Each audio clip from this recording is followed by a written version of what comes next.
বাঙালির 12 মাসে 13 পার্বণ, আর এর মধ্যে অন্যতম হলো পৌষ পার্বণ। প্রচলিত কথায় যাকে আমরা জানি পিঠেপুলি উৎসব নামে।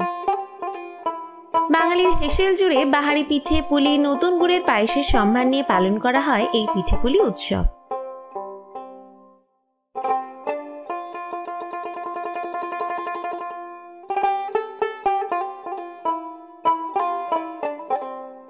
একটা সময় ছিল যখন নতুন ধান কাটার পর সেই ধান থেকে চাল প্রস্তুত করে সেই চাল গুঁড়ো করে নতুন খেজুর গুড় সহযোগে বাউনি বেঁধে পালন করা হতো পৌষ সংক্রান্তির এই পার্বণ।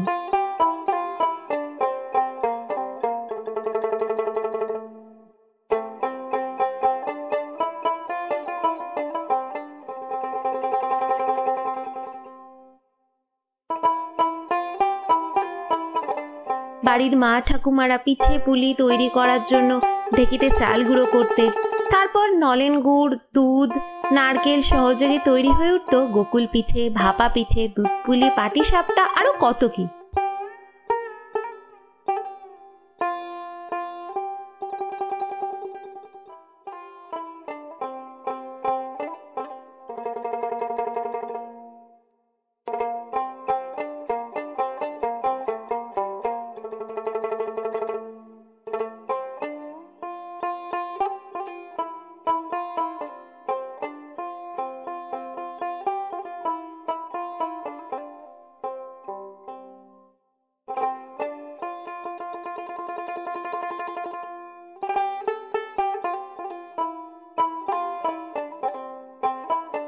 বর্তমানে কর্মব্যস্ততার সময় দাঁড়িয়ে বাড়ি বসে পিঠে পুলি বানানোর চল প্রায় উঠেই গেছে।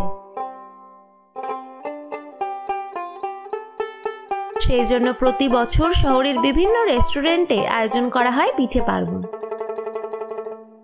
অথবা অনেক জায়গায় শীতকালীন মেলা হিসেবে পালন করা হয় পিঠেপুলি উৎসব।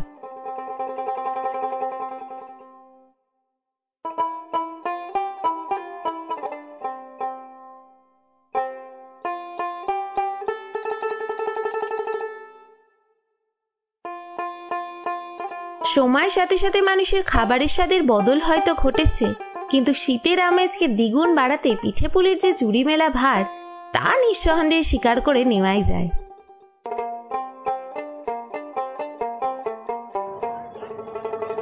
পৌষের শেষ বেলায় পিঠে খেতে আমি তো রেডি। আপনারাও কি আমার মতো পিঠে ভালোবাসেন? তাহলে অবশ্যই কমেন্টে জানান। আর হ্যাঁ, ভিডিওটি ভালো লাগলে লাইক, কমেন্ট, শেয়ার করতে ভুলবেন না কিন্তু।